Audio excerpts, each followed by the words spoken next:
Hello everyone and welcome back to Mind Review. I'm Sakshi Kaushik and as you all know कि ये है सिसरेली की series जो चल रही है फिलहाल माइंड रिव्यू पे wherein we are covering chapter number 1 to chapter number 15 of your psychology book that has been authored by Sondra K. Sisreli. So हम first 10 chapters already cover कर चुके हैं. Congratulations and kudos to all of you who have been following this series consistently from day one. Consistency थोड़ी कम भी हो रही है तो कोई दिक्कत नहीं है, अभी उसको लेवल अप कर लो. सारे जो प्रीवियस वीडियोस हैं जो शायद रह गए हैं उनको कवर अप कर लो, ठीक है. And if you are new to the channel, so before beginning with this video make sure that you subscribe to the channel of Mind Review. You click on the bell icon ताकि जब भी कोई नई video या नई series आए तो आप लोगों को सबसे पहले पता लग जाए and you begin your preparation for all the competitive examinations. और जो ये सिसरेली की सीरीज है, अगर इससे रिलेटेड आपने कोई भी वीडियो अभी तक मिस कर दी है, so you can simply go to the description box of this very video. You can click on the playlist link of Sisreli series and you will get all the previous videos arranged from day 1 till today. And सारी videos एकदम sequentially arranged है, तो चिंता करने की कोई भी बात नहीं है कि कौन सा पार्ट कहाँ से मिलेगा. Cool? चलो, so let's start with today's video. Today we are going to start with a new chapter जिसका नाम है stress and health. So this is a new chapter, chapter number 11, stress and health. यहाँ पे हम लोग बात कर रहे होंगे कि stress क्या होता है, अलग अलग stressors क्या होते हैं, health psychology क्या होती है, theories क्या होती है इनसे related. We'll be talking about a lot of things. So today's video is part 1 of chapter 11. We will be covering this video in some 3 or 4 parts. So make sure you watch all of them. Chalo. So the first topic for today is stress, and I hope that you guys are not getting a lot of stress from this Israeli series. ऐसा तो नहीं सोच रहे हो ना कि यार हर दिन वीडियो आ जाती है, कितने दिन तक आएगी, कब तक we'll cover this video. I am sure that by December we will be covering the entire Sisreli book. ठीक है, आसान बात नहीं है एक बुक को कवर करना, and I am trying my best to make it as interactive for all of you as possible. और हर दिन जो है थोड़ा थोड़ा टाइम निकाल के आप लोग एक पूरी बुक कवर कर रहे हो, so you will really feel confident of your self towards the end of this series. Okay, so what is stress? ठीक है, हम सबको कहीं ना कहीं थोड़ा बहुत जीवन में स्ट्रेस होता ही रहता है. So in our layman language, in our words, we probably all know what stress is. पर इसका साइकोलॉजिकल डेफिनेशन क्या है? तो कोई भी जब आप एक इवेंट देखते हो, ठीक है, अगर आप उस इवेंट से रिलेटेड जो फिजिकल आपके रिस्पॉन्सेज हैं, ठीक है, कि आपको थकान महसूस हो रही है या you are feeling body pain and all of those things, जो आपके इमोशनल रिस्पॉन्सेज हैं, that probably you are feeling sad और डिप्रेस्ड और नॉट सो गुड, ओके, और maybe you are feeling happy on the other end. फिर आपके जो cognitive responses हैं, maybe you are overthinking about it कि यार ऐसा हो जाएगा, फिर ये हो जाएगा, फिर वो क्या बोलेगा, वो क्या बोलेगी, all of these things. And the behavioral responses, that what do you end up doing? Do you end up stress eating? Do you end up fighting with somebody because you are already stressed? तो कोई भी जो event है उससे related उसके physical responses, emotional, cognitive and behavioural responses जब ऐसे आए जैसा मैंने अभी आपको एग्जाम्पल में डिस्क्राइब किया, then that means that that particular event was appraised as being threatening or challenging. कोई भी आपकी लाइफ में सिचुएशन आई है, इवेंट आई है, अगर आप उस इवेंट को थ्रेटनिंग देख रहे हो, थ्रेट की तरह देख रहे हो कि ये पता नहीं मेरे साथ क्या कर देगा ये इवेंट, या सपोज मैं किसी एग्जाम में फेल हो गई तो now what, is it the end of my life, is it the end of my career? We all know that was just one exam. There will be so many exams ahead, but still that event in that moment brings stress to us. तो stress eventually क्या हुआ? The physical, emotional, cognitive and behavioral responses that you as an individual give to the events जो आपकी नजर में threatening या challenging है. Okay? This is the basic definition of stress that you must be aware of. Now related to this stress is another term जिसका नाम होता है stressors. अब stressors क्या होते हैं? stressors वो events होते हैं जो stress cause कर रहे हैं. काफी सारे siblings बोलेंगे कि मेरे लिए तो stressor पता है मेरा भाई या मेरी बहन है. Okay, so stressors external भी हो सकते हैं कि एक्सटर्नल इन्वायरमेंट में कोई ऐसी चीज है जो आपको स्ट्रेस कॉज कर रहा है, या स्ट्रेसर इंटरनल भी हो सकते हैं। दैट मीन्स आपके खुद के थॉट्स या आपके खुद के इमोशंस ही आपका स्ट्रेसर बना हुआ है। Okay, cool. सो अब एक और चीज जो आपको पता होनी चाहिए यहाँ पे इस चैप्टर में, वो ये है कि स्ट्रेस जो है वो दो टाइप्स का हो सकता है। सो दिस इज नॉट स्ट्रेसर्स का टाइप, दिस इज स्ट्रेस का टाइप। ठीक है, आपका जो स्ट्रेस, हमने अभी लास्ट स्लाइड में ही पढ़ा कि स्ट्रेस की इतनी भारी भरकम एक डेफिनेशन है। So stress can be of two types, it can be distress and it can be you stress. और ये जो यू स्ट्रेस टर्म है ये किसने इन्वेंट की थी? हैंस सेली ने। Okay, so Hans Selye is also a very very important and renowned name in the field of psychology and specifically stress वाले एरिया में। अभी आपको आगे आने वाले जो पार्ट्स होंगे इस चैप्टर के, उसमें आपको पता लगेगा। ओके, सो डिस्ट्रेस क्या होता है? डिस्ट्रेस वो स्ट्रेस होता है जो आपके लिए काफी ज्यादा हार्मफुल होता है and it is not good at all. And you stress is that stress जो कि नेसेसरी है आपके लिए। सो फॉर एग्जाम्पल डिस्ट्रेस क्या होगा कि आप इतनी ज्यादा टेंशन ले रहे हो अपने आगे आने वाले एग्जाम की that you are not just able to focus और concentrate on your studies because of that stress. तो ये स्ट्रेस आपके प्रिपरेशन में हिंड्रेंस क्रिएट करे, आपके फिजिकल हेल्थ को भी डिटीरियोरेट करे। So this will not be good at all, तो उसको हम बोलेंगे अनप्लेजेंट या distress. Okay, and you stress क्या होता है कि अगर आप बिल्कुल भी स्ट्रेस नहीं होगे अपने आगे आने वाले एग्जाम्स के लिए, तो क्या आपको लगता है आप ये वीडियो खोल के स्टडी कर रहे होगे या आप कोई बुक खोल के पढ़ रहे होगे? No right, you will not even try to do that, क्योंकि आपको कोई स्ट्रेस ही नहीं है, आपको कोई फर्क ही नहीं पड़ रहा हो। ठीक है, एग्जाम है, हो जाएगा, हमेशा होता रहता है। ओके, सो थोड़ा सा जो अमाउंट ऑफ स्ट्रेस होता है ना, जिसे हम बोलते हैं optimal amount of stress, so that optimal amount of stress is very very important for you, so that you can actually achieve your goals, so that you can do the activities that are necessary for you, so that eustress is actually good for you। eustress हम positive stress को बोलते हैं, जो कि थोड़ा सा stress जो हम सबकी लाइफ में होना जरूरी है ताकि हम कोई भी काम कर पाए। Cool, so these are the two types of stress. अब हम पढ़ते हैं स्ट्रेसर्स के type.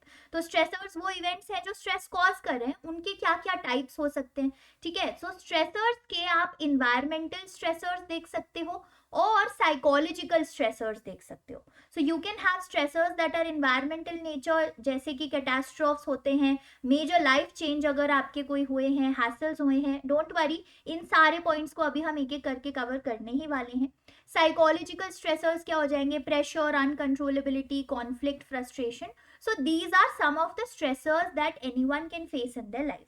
Now let's talk about them one by one. Okay, तो इन्वायरमेंटल स्ट्रेसर्स की बात करें तो कैटास्ट्रोफ क्या होते हैं? एक ऐसा इवेंट जो आपने सोचा नहीं था कि होगा और वो इतने लार्ज स्केल पे हो गया है। So for example any earthquake that has occurred, या फिर अगर कोई फ्लड, कोई बाढ़ आ गई है, कोई ऐसा चीज हो गई है जो कि एकदम लार्ज स्केल पे हुई है and it was not predictable at all, और उसने इतना ज्यादा नुकसान कर दिया है आपके आसपास या आपका भी। So that is known as a catastrophe, something that has happened unpredictably and at a very very large scale. So that is, जाहिर सी बात है, ऐसी कोई चीज अगर हो जाएगी तो स्ट्रेस तो इंडिविजुअल को होगा ही, है ना। सो that is one kind of environmental stressor. Another environmental stressor can be the major life challenges that people face. तो life challenge marriage भी हो सकता है। So you were living in your own house by your own ways and everything. Now suddenly you've got married, you have to adjust with a new family, with a new person altogether. You have to share your room, your things and everything. So marriage can also be a life challenge that some people face. Then a new job or joining a new college can also be a life challenge. जब आप school से college में आते हो या एक college से दूसरे कॉलेज में जाते हो to do some other degree, that is also a kind of a challenge that people face, और कई बार उन चीजों की वजह से भी स्ट्रेस हो जाता है। Another kind of environmental stressor could be the daily hassles that you face.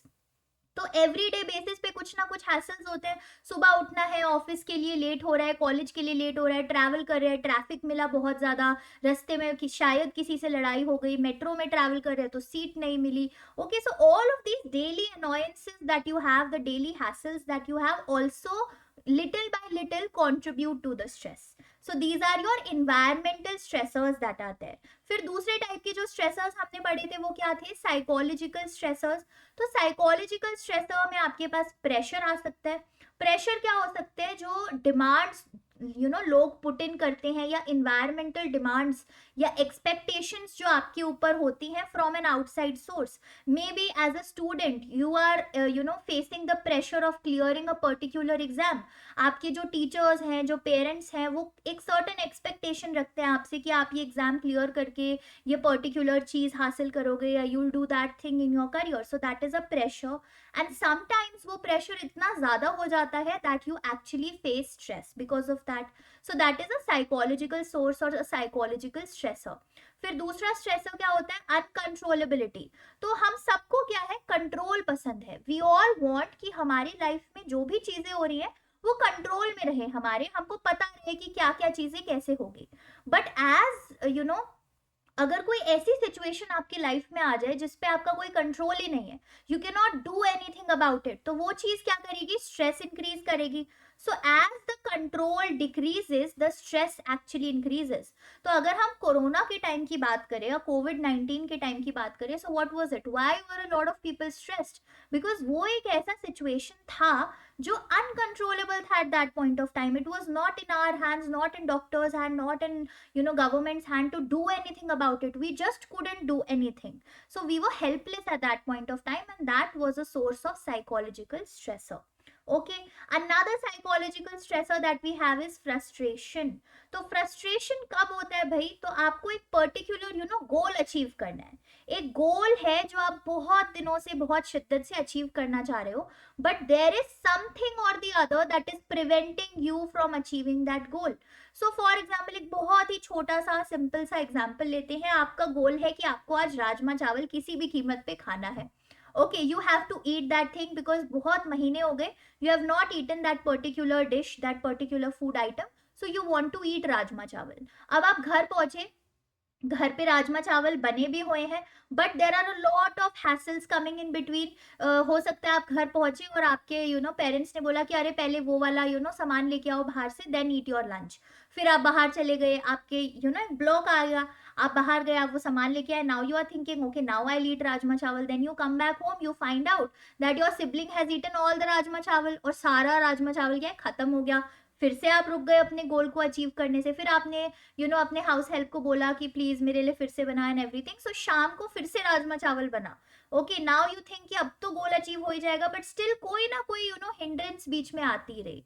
So these hindrances that occur that actually block और prevent you from achieving your desired goal, वो क्या करते हैं, वो फ्रस्ट्रेशन कॉज करते हैं, चिड़चिड़, जिसे हम बोलते हैं ना कि यार चिड़ मच रही है, कोई चीज नहीं हो रही है, मेरे से कुछ नहीं हो पा रहा है। सो that is frustration.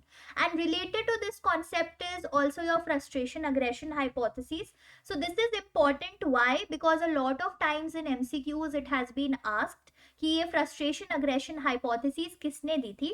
So this hypothesis was given by Dollard and Miller. Okay, तो ये लोग इसमें क्या कहते हैं कि जो aggression या aggressive behavior होता है ना, उस अग्रेशन या अग्रेसिव बिहेवियर में कहीं ना कहीं फ्रस्ट्रेशन का भी हाथ होता है। So eventually what they are trying to say that there is some kind of frustration that an individual is facing, and because of that frustration the individual behaves in an aggressive manner or behaves aggressively. ठीक है, हो जाता है ना कई बार, अगर आप frustrated हो, इरिटेटेड हो, तो you are likely to show anger around on the people around you or on the stuff around you. So that is another source of psychological stressor, that is frustration. फिर जो last source हमने देखा था psychological stressor का, वो है conflict. अब conflict कब होता है, कॉन्फ्लिक्ट जब होता है जब आपके पास दो या दो से ज्यादा गोल्स हैं और आपको चूज करना पड़ रहा है। You are not getting all the goals, you have to choose कि भाई इन दो में से आप कोई एक ही चूज कर सकते हो, या इन चार चीजों में से आप कोई एक ही चीज चूज कर सकते हो। So at that point of time you face some amount of conflict कि यार मुझे ये लेना चाहिए या ये लेना चाहिए, what should I go with. So there can be 4 types of conflict. Approach conflict होता है, उसमें क्या होगा कि जो दो गोल्स हैं वो दोनों ही डिजायरेबल हैं आपके लिए। So for example somebody asks you कि भाई तुम्हें इटली जाना है, इंग्लैंड जाना है घूमने के लिए, okay, I am sponsoring your trip, So do you want to go to England or do you want to go to Italy? And you as an individual like both the places. आपको England भी बहुत पसंद है, Italy भी बहुत पसंद है. So both of these goals are what? They are desirable for you. So in this case, when both the goals are desirable, you will face an approach conflict, because दोनों goals को आप approach करना चाहते हो पर आपको choose एक ही करना पड़ेगा. Okay. The second one is absolute opposite of it, that is avoidance conflict. यानी कि जो दोनों goals हैं जिनमें से आपको कोई एक choose करना है, वो दोनों ही goals आप पसंद नहीं करते हो. तो somebody asks you कि do you want to do the laundry, यानी कि आपको कपड़े वपड़े धोने हैं, प्रेस करने हैं एंड एवरीथिंग, और do you want to cook the food today. तो आपको कोई ना कोई काम तो करना ही पड़ेगा, या तो आपको लॉन्ड्री करनी पड़ेगी या आज का खाना आपको बनाना पड़ेगा. What do you want to do, you choose. Now both of these things for you are something that you really don't want to do, so they are avoidance conflict. दो ऐसी चीजों के बीच में आप चूज कर रहे हो जो दोनों ही अवॉइड करना चाहते हो. Then the next type of avoidance that you have, the conflict in fact, is approach avoidance conflict. ठीक है, ये थोड़ा सा स्ट्रेसफुल होता है. Why? Because for example you really love to have pets. ठीक है, आपको पेट डॉग रखना है, बट आपके पेरेंट्स कहते हैं कि भाई जो अगर पेट डॉग आप रखना चाहते हो तो okay we'll allow, but you have to do everything for that pet dog. You have to clean up the mess that the dog creates, you have to feed the food also, you have to clean the dog itself also, and everything. You have to basically look after the dog as if it's your child. So approach avoidance में यहाँ पे आप क्या conflict face कर रहे हो? Approach है कि आपको pets तो पसंद है, लेकिन जो उनके साथ काम आ रहा है, जो क्लीन अप करना पड़ रहा है and everything, you don't want to do that. So this is कि एक गोल है, उसका एक एस्पेक्ट आपको पसंद है और दूसरा एस्पेक्ट आपको पसंद नहीं है. So in that you will have to decide whether you actually want to bring that pet or not. So that will be approach avoidance conflict. Approach में क्या था? दो गोल्स हैं, दोनों ही पसंद है. अवॉइडेंस दो गोल्स हैं, दोनों ही नापसंद है, पर चूज करना पड़ेगा कोई एक. अप्रोच अवॉइडेंस क्या है? एक गोल है जिसका एक एस्पेक्ट आपको पसंद है और दूसरा पसंद नहीं है. And then finally you can also have multiple approach avoidance conflict. Multiple approach avoidance conflict का एग्जाम्पल क्या हो सकता है कि सपोज आपको कॉलेज अपना डिसाइड करना है कि वो कौन सा कॉलेज है जिससे आपको बैचलर्स या मास्टर्स की डिग्री करनी है. So you identify 2 such colleges. Okay, अब एक कॉलेज जो है आपके घर के बहुत पास है लेकिन उसकी फीस बहुत ज्यादा है, और दूसरा कॉलेज घर से बहुत ज्यादा दूर है लेकिन उसकी फीस कम है. So now this same thing, both these colleges have one thing that is good. तो जैसे कॉलेज नंबर 1 में गुड क्या है कि वो घर के पास है, कॉलेज नंबर 2 में गुड क्या है कि उसकी फीस कम है. But another thing is that is not good that you want to avoid is also there in both the things. So college 1 में ऐसी good bad thing क्या है कि भाई फीस बहुत ज़्यादा है उसकी, you don't want that. And college 2 में the avoiding factor is that it is very far away from your house, so a lot of time will go in traveling. So multiple approach avoidance जब होगा जब एक से ज़्यादा goals में आपको choose करना है और वो दोनों goals में ही कुछ एस्पेक्ट अच्छा है और कुछ एस्पेक्ट ऐसा है जो आप अवॉइड करना चाह रहे हो. So in the approach avoidance there was just one goal, pet रखना है या नहीं रखना. Okay, in multiple approach avoidance do you want to go to college 1 और college 2, so multiple approach avoidance आ जाता है. Okay, so these are some of the stressors. Psychological stressors हमने डिस्कस करे, इन्वायरमेंटल हम पहले ही कर चुके हैं. Now the last slide for today's video is the definition of health psychology. Health psychology क्या होता है? ये basically focus करता है on our physical activities, our psychological traits and our social relationships. So ये जो 3 चीजें हैं, आपकी जो फिजिकल एक्टिविटी है, आपके जो साइकोलॉजिकल ट्रेट्स हैं और personality and everything, and your social relationships in the environment, how these 3 things affect your overall health and illness. तो आपके साइकोलॉजिकल ट्रेट्स का क्या इम्पैक्ट पड़ रहा है आपके हेल्थ पे, आपके सोशल रिलेशंस का इम्पैक्ट आपके हेल्थ पे, और आपके फिजिकल एक्टिविटीज का इम्पैक्ट आपके हेल्थ पे क्या पड़ता है. Are these major focus points of health psychology. So we'll be talking more about health psychology in the upcoming videos. Let's keep this video till here. आज की वीडियो में हमने क्या क्या पढ़ा है? We talked about the definition of stress, we talked about the types of stress, eustress and distress, We talked about what are stressors, how they can be internal also and external also, and we talked about the types of stressors. Environmental में हमने 3 पढ़े and psychological stressors में भी हमने 3-4 पढ़े. Okay, and the important thing that we talked about the frustration aggression hypotheses, we talked about the conflict and the types. Okay, and finally we talked about a little introduction to health psychology कि वो क्या करने में aim करता है, किस चीज पे focus करता है. So let's keep this video till here. If you have not subscribed to the channel yet, then what are you waiting for? Subscribe करो channel को, like करो इस video को. अगर आज आपने कुछ नया पढ़ा या कुछ नया सीखने को मिला या पुराना कोई topic आपका आज अगर revise हुआ है तो, and also share the video with your psychology mates so that they also get to know कि ये सिसरेली series चल रही है and they can cover up their syllabus with me. Okay, so stay tuned, have a very good day, leave good comments, and we'll meet tomorrow with another part of this video. Bye bye.